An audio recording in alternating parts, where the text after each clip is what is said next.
موږ صوبې کې ډېر زیاته مایوسي ده. یو طرف ته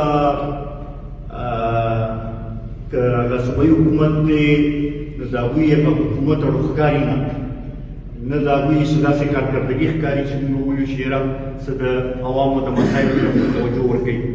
بیا ورسره د دهشتګردۍ دا کوم لهر چې روان دی د مالکن ډیویژن نو بیا خاص کر د سوات د خلکو نه زیات څوک په دې حالاتو باندې پوهېږي چې تاسو چې کوم دغه لیدلي دي او کوم صورتحال نه تېر شوی تاسو ټول دې خبرې نه باندې ښه پوهېږئ.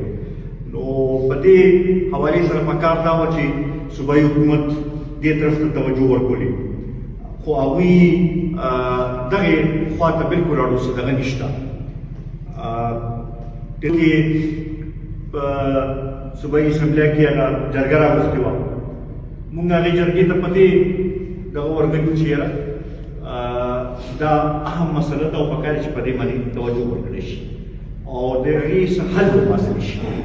هلته مو ته موږ دا خبره کړې وه، د هغې نه مخکې مانه چې دوی کله راغلي دعوت راکړله نو هغوی ته ما دا وویل چې یاره که هسې میټینګ راغواړئ او ته چې خبرې کوئ او بیا پسې عمل نه وي نو بیا ګورې د دې شي نو څه فایده نشته.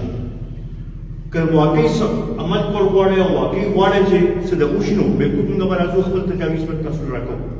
خو د بدقسمتۍ نه هماغه وشو چې هلته ته چې خبرې وشوې دغه وشو او بیا د هغې نه پس ته هېڅ قسمه شی مخامخ رانغی. نو دغې د وجې نه په خلکو کې مایوسي روان ده او دغه حوالې سره پکار دا ده چې اوس موږ د یو اهم او فعال کردار ادا کول شروع چې د عوامو دا مایوسي چې ده دا لرې کړو.